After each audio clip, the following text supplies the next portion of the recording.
Morning, everybody. Thank you very much for attending this licensing subcommittee on the Thursday, the 4th of May, Star Wars Day, as somebody put it in the report, I think, at 10 a.m. We have a few items on the agenda to go through, formalities first. So, first of all, I'm Councillor John Andrews from Sherborne, and I'm asking if we elect the chairman for this meeting.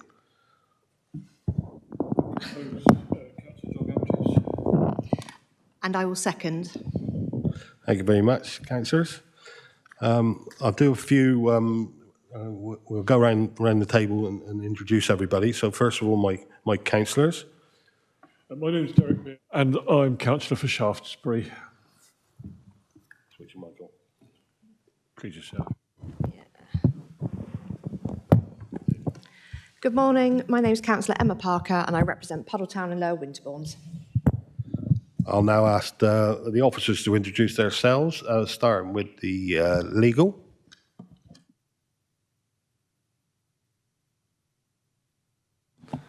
Good morning, I'm Phil Crowder, I'm the committee's legal advisor. And my name's Hannah Massey, and I'm shadowing Phil today. Thank you very much. Senior Licensing Officer.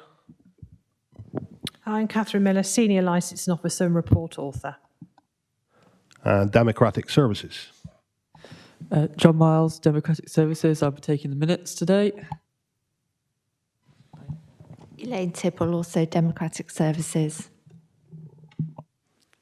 Thank you very much. And now the applicants. Can I ask the applicants to introduce themselves, please? Good morning. My name is Jenkins Zorrell, owner of the 54 St. Thomas Street.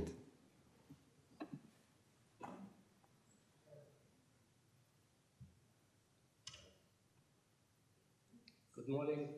My name is Parviz Panjalizadeh Marse. I am representing the applicant. That's gentlemen.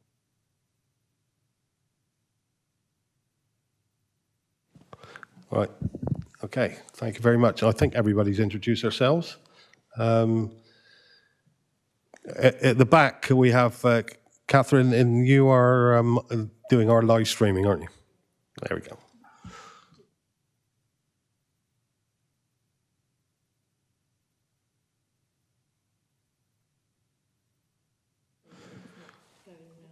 Okay, just to tell you, everybody in here, that and the people watching, that there is a problem with the synchronization of the cameras, and they're not following the people that are speaking around the room. So they're luckily for the public, they're centering on me.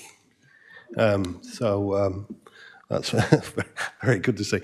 I have to inform you that during this morning's meeting, one of our committee members has a very personal phone call to take, and we might need to adjourn at that stage when that phone call comes through.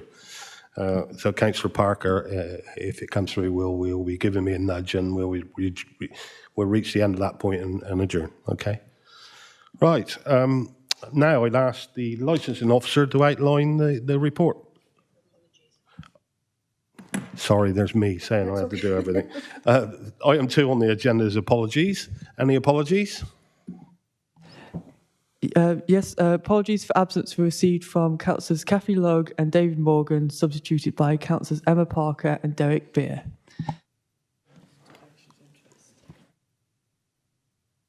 Thank you very much, John. Declarations of interest. Any of my councillors got any declarations of interest? I have no declaration. Any urgent items? No urgent items. Thank you very much. So we'll move on to item 5 of the meeting, the new premises licence application for 54 St Thomas Street, Weymouth. And I'll hand over the licensing officer to outline the report. Thank you, Chairman. Yeah, this is a hearing to consider a new premises licence for 54 St Thomas Street, Weymouth. The application is for the provision of late night refreshment only indoors, and the times applied for is Monday to Sunday, 2300 to 0400 hours. Although the application states a start time of 1500 hours, the provision of late night refreshment commences at 2300 hours. The application and plan are attached to Appendix 1.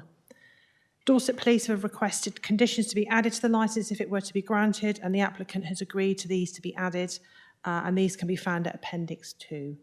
There was only one representation received from an interested party against the application, and their comments can be found at Appendix 3. The applicant wrote to the interested party. However, the party was not satisfied with the response and the measures that was going to be taken and wished to continue with their representation. However, they haven't come today, and the responses can be found at Appendix 4.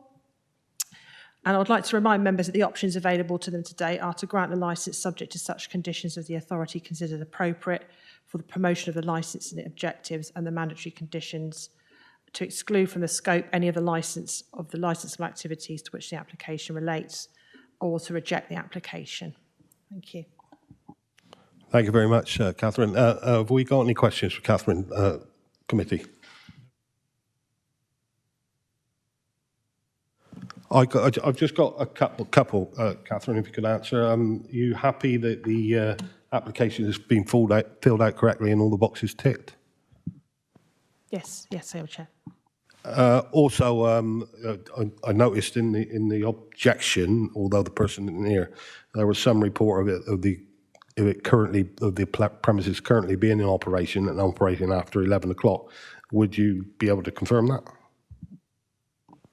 Yes, they had been operating outside of those hours, and it was found back at the early part of the year. Myself and the police licensing officer did some routine visits in Weymouth with trading standards, and we'd noted that they were open past 11 o'clock. So we actually spoke to Mr. Zorrell about it, and he then closed the premises and then applied for some temporary event notice, which he'd been operating under for some weekends, and also put his application form in.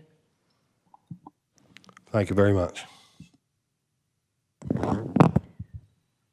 Any concerns regarding the temporary events notices that come into you?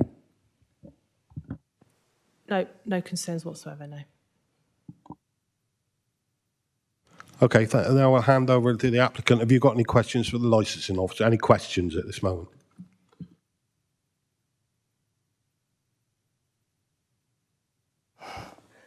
Only question, I wanted to make it clear that it is a takeaway. It's not just eating in restaurant. Just to confirm that. Yeah, thank you very much. So no more questions. Any? No, we got. So we'll hand over to the applicant to put your case forward. Bearing in mind that all the committee have read your application in full and all the papers on the report. So if you'd like to say a few words. Okay, I say a few things about the premises and also about Mrs. Zorrell. Mrs. Zorrell has been operating similar business in Weymouth for the past 20 years, and he never had any issues with with other premises where he was operating from.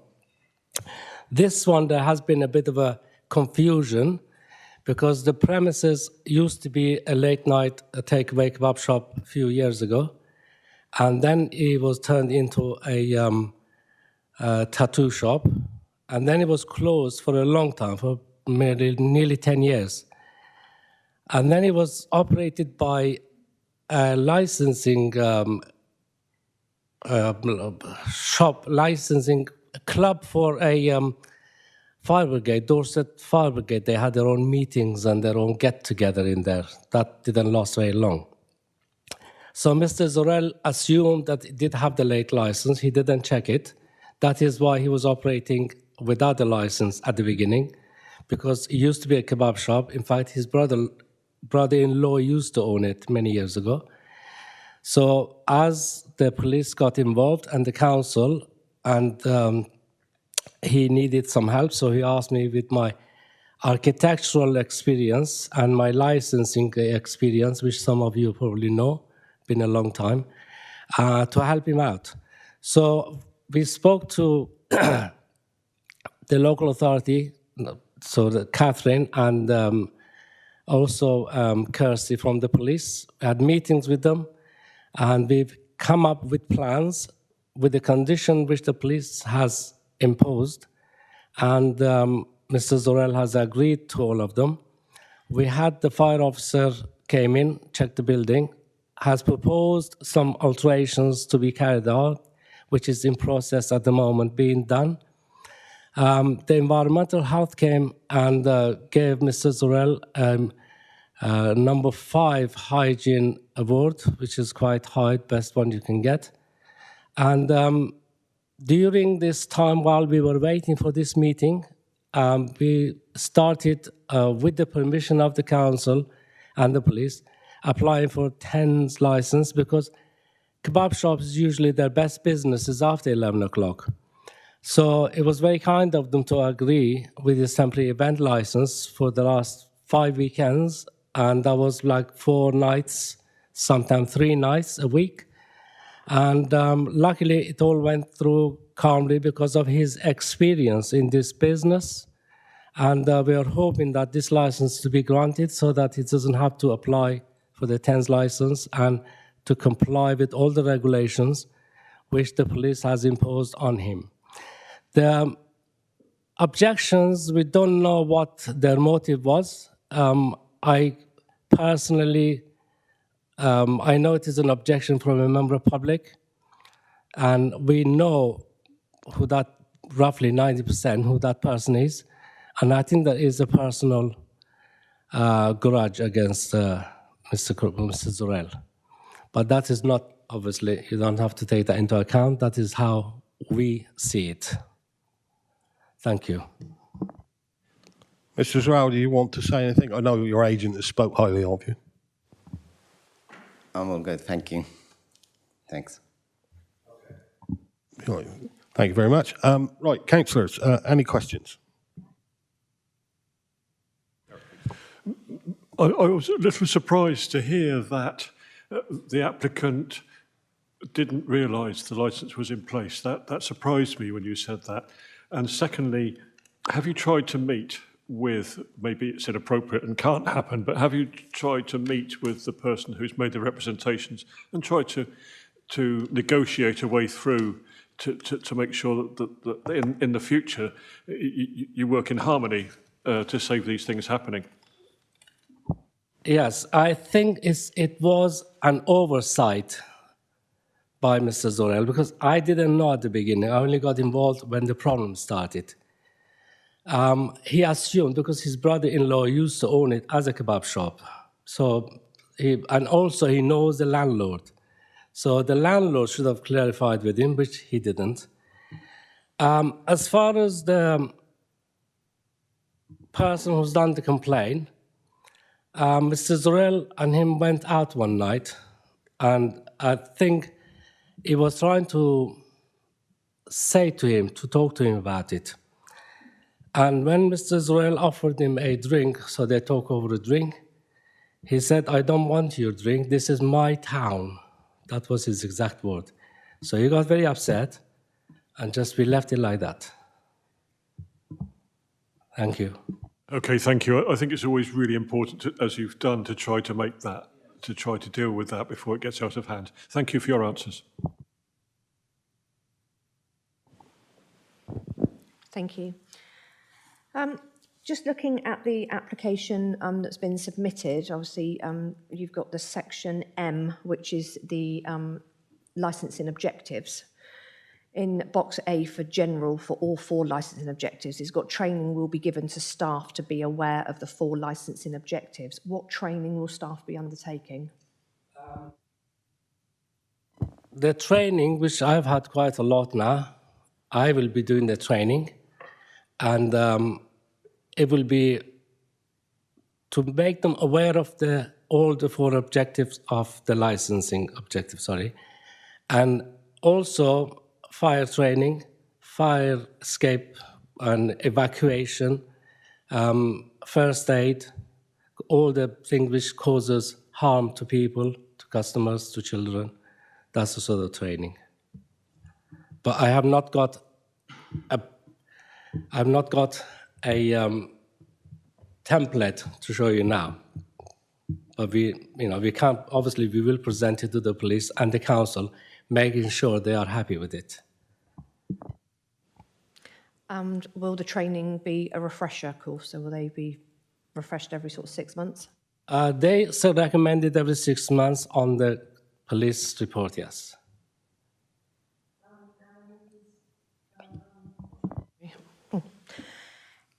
And then obviously the CCTV, that's been covered off because that was the conditions put in from the police, and obviously you're content with those conditions.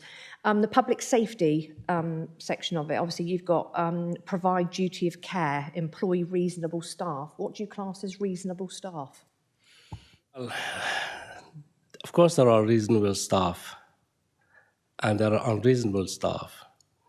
I don't want to describe them physically, but the staff he employs basically have to be trained the way he wants it. Some of them are experienced, some of them are not, which he teach them. Because in that business, it's very volatile towards the end of the night. You are dealing with drunk people, and I am actually very surprised that Mr. Zorel has put up with that business so far, because I couldn't do that. Sometimes when I see it at night, what happens is quite dangerous situation to be. They have also been working in conjunction with the police and security company, which work close by. In fact, in his other premises, they did have an inside security. But this one, because there are other clubs around it, and he knows the security company owner, they said if there's any problem, they'll be able to help. But hopefully it won't come to that. Now, the staff training and the staff, reasonable staff or sensible staff, they have to be mature, they have to be sensible adults, and to take care of the customers.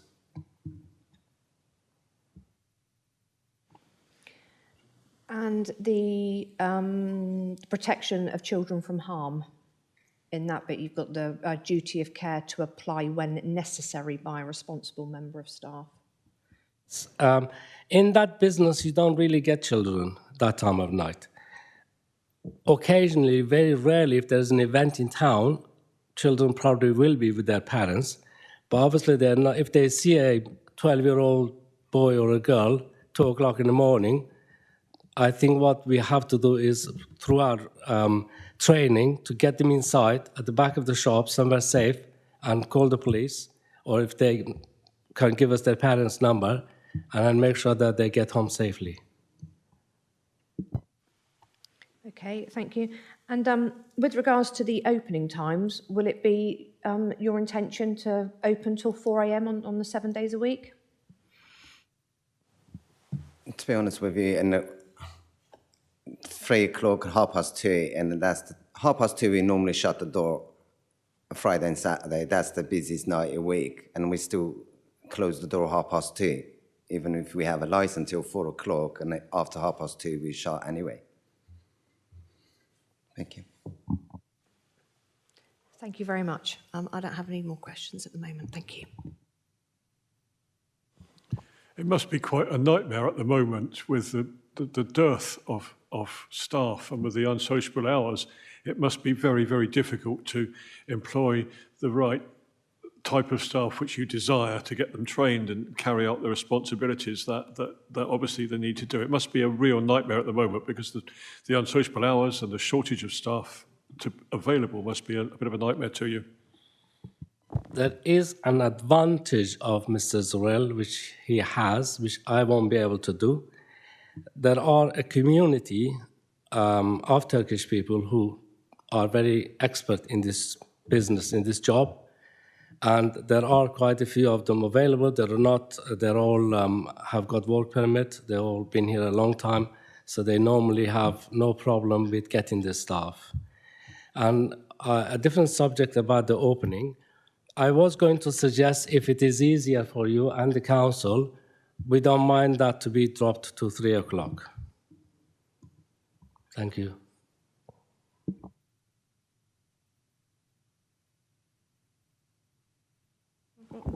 Right, that's questions from councillors. Licensing officer, do you have any questions for the applicant?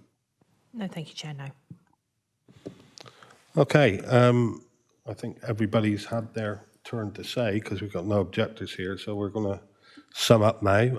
Is there anything you would like to say that you haven't already said in your summing up, just before we make a decision?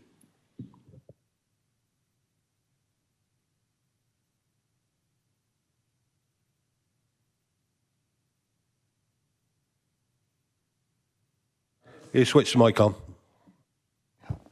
can't do two things at the same time, not like ladies.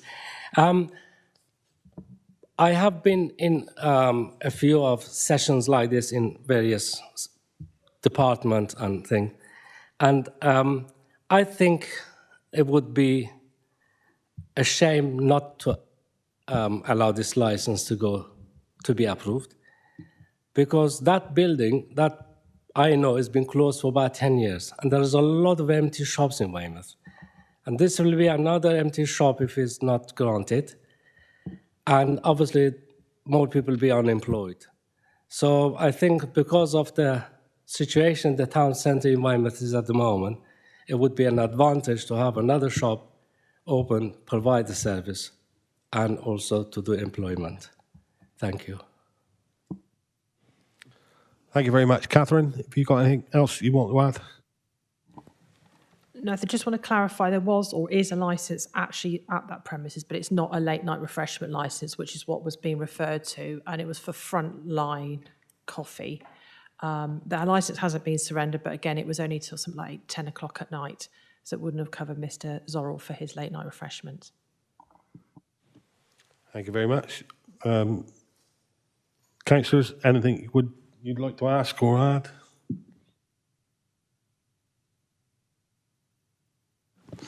Okay, thank you very much. So we will now go into exempt business, but before I go into exempt business, I'll remind people that if you're not happy with the decision that we make today, you have 21 days to appeal in the Magistrates' Court at Weymouth Magistrates. Phil, have I covered everything?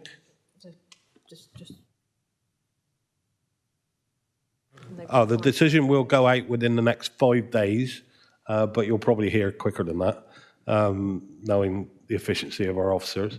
You will have, as soon as you get that decision, you will have 21 days to apply to the Weymouth Magistrates' Court if you're not happy with the decision. Everybody clear on that? Legal, Phil, have you anything I haven't said or should say? Right. Okay, so I'll now call for a vote for exempt business. I propose going to exempt. That's proposed and seconded, so we'll go into exempt business.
Okay, right. Thank you very much, everybody. Welcome back to this subcommittee meeting for licensing.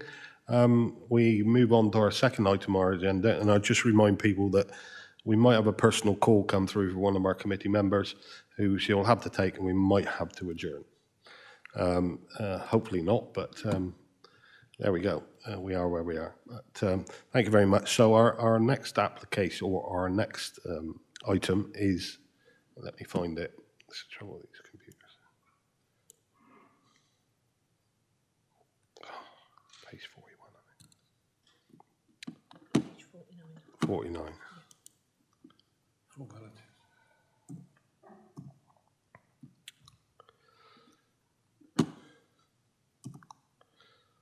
Right.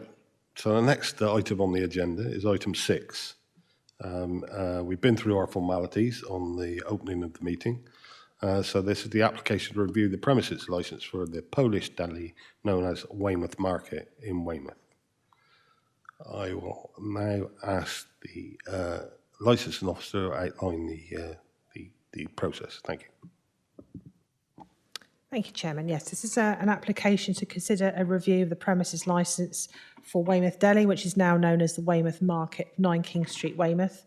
The application is for a review of the premises licence for Weymouth Deli has been called by Dorset Police under the Prevention of Crime and Disorder licensing objective, and the application can be found at Appendix 1. The review has been submitted following intelligence around the possible sale of cigarettes and vapes to underage children.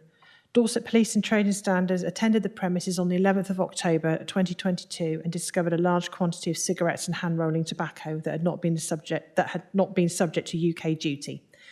Several hundred vapes were also seized, as they had over 600 puffs per vape, which is above the legal limit, along with 8 large nitrous oxide canisters. This is believed to be one of the biggest seizures Dorset Council Trading Standards has ever made. A previous test purchase was conducted by Trading Standards and the shop had failed. The current licence, which is held by a company called Rania D Limited, is suspended due to the non-payment of the annual fee. Also, there is no designated premises supervisor assigned to the licence to enable the sale of alcohol to take place. If the licence wasn't suspended, it would enable the premises to sell alcohol off the premises between the hours of 0900 hours and 2100 hours, Monday to Saturday, and 10 till 1600 hours on Sunday. And the suspended licence can be found at Appendix 2. The police have also provided supplementary information, which has been distributed to all parties and is on the website. Although the review which has been called is not directly connected to any licensable activities, the licensing authority's role when determining such a review is not to establish guilt, this will be a matter for the courts, but to ensure the promotion of the crime prevention objective. And under paragraph 11.24, under the revised guidance issued under section 182 of the Licensing Act, deals with reviews under the licence objective, the prevention of crime and disorder, where the activity complained of is not a licensable activity. There has been no representations received from any of the responsible authorities or other parties. I'd like to remind members that the steps available to them today are to modify the conditions of the licence, which includes adding new conditions or any alteration of an existing condition, exclude licensable activity from the scope of the licence, remove the designated premises supervisor, for example, they consider the problems are a result of poor management, suspend the licence for a period not exceeding 3 months, or revoke the licence. Thank you. Thank you very much, Catherine. So I'm going to ask my fellow councillors to ask questions, but before they do, can I just ask whether any visits have been made and they still have alcohol for sale in the shop? The visit I made was with Ms Gatehouse to serve the review notice, and there was no alcohol for sale in the premises. Thank you. Over to you, councillors. May I just ask, the licence has been suspended for quite a time now. Is there not a time limit on how long a suspension will last? The suspension can last indefinitely unless anybody comes along and resurrects it by paying the outstanding annual fee. Quite often this is counterproductive because the outstanding annual fee is often more than what a new licence would be. It depends if the person wants to risk any objections. So it can just stay there. And like I say, the fee can be paid. Yeah. Do the police have any questions for Catherine? No, not at this time, thank you. And sorry, at the very beginning of this meeting, I forgot to introduce yourself, Kirsty. So if you'd like to introduce yourself now. No problem. My name's Kirsty Gatehouse and I'm one of the licensing officers for Dorset Police that covers Weymouth and Portland.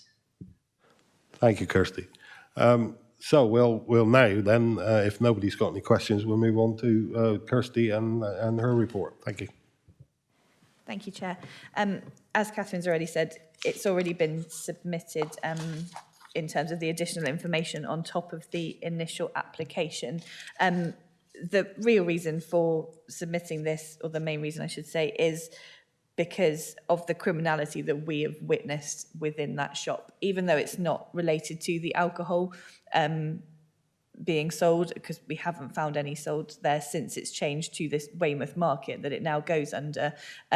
Theoretically, tomorrow they could pay the outstanding fees, put a DPS in, and alcohol could be sold there. We are not convinced at all that this shop is being well run. Like we say, the seizures that we've made from there when I've visited with trading standards on several occasions now, with the cigarettes and tobacco that we have located, along with the vapes that aren't for legal sale in this country. And there's more every time we go back. It's not as if one visit and the seizure has deterred them. It's continuous. And trading standards are dealing with the prosecution for that, as far as I'm aware. I don't have any further information on that, unfortunately, as to where they stand with it. But I do know that they are still continuing to look at the shop from their point of view, because that would be something that they deal with rather than us at this stage. I know that we have seized some large nitrous oxide canisters. The officers that I visited with have seized them instead of trading standards. But again, as far as I'm aware, no further action is being taken at this time. But that doesn't mean that if we find any more, there won't be action taken from that regard.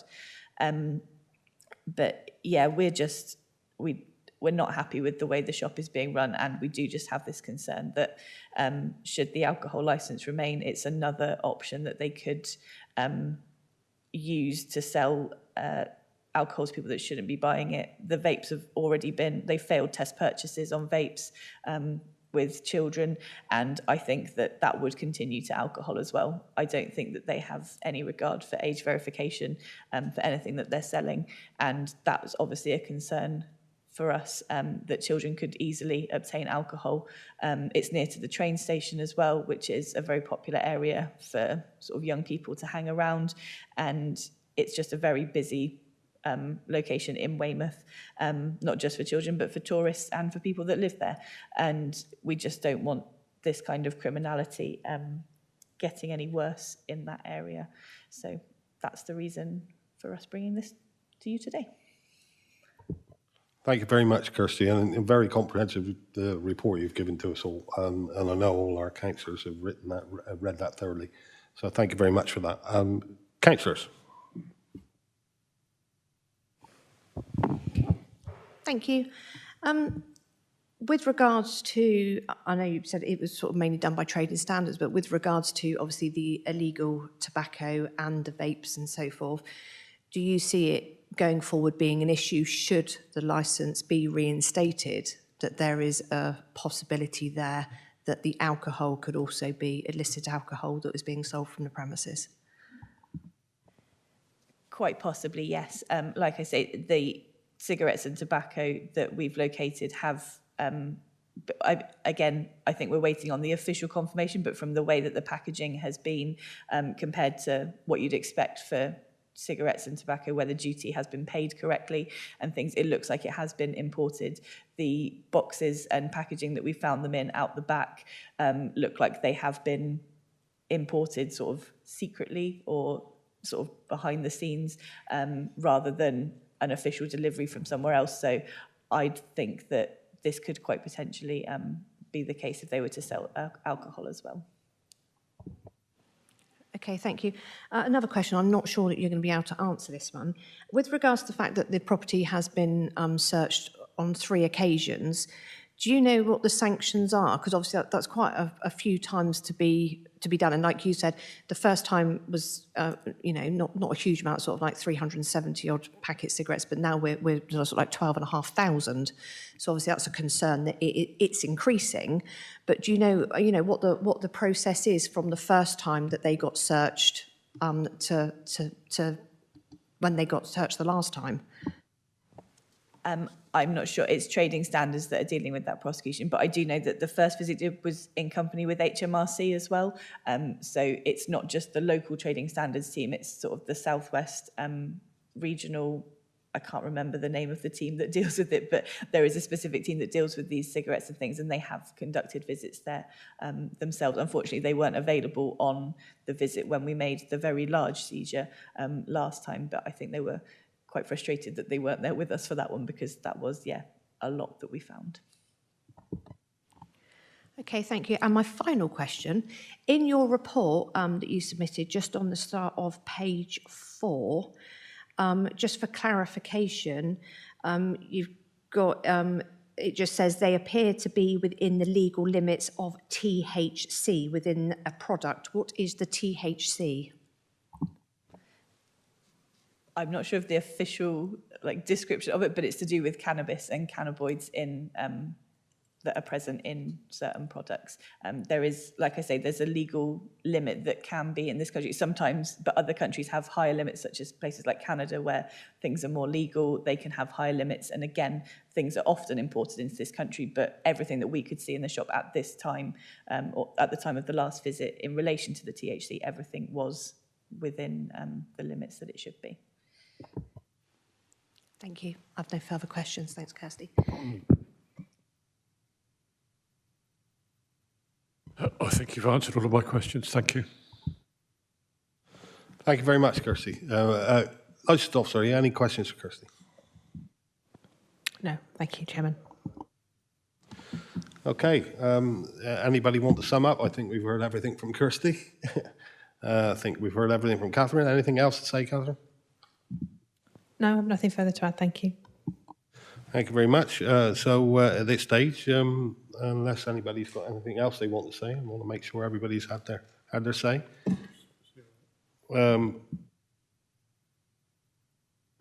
Phil, have I said everything I should have said? Okay, so we'll go into exempt business, but before the exempt business, if anybody's unhappy with the decision we do make, they have 21 days to appeal that after the decision. Notice is served to them at Weymouth Magistrates Court. And with that, I'd like to ask for a vote to go into exempt business. Proposed by Councillor Parker, seconded by Councillor Beer. All right, thank you very much. We'll go into exempt business.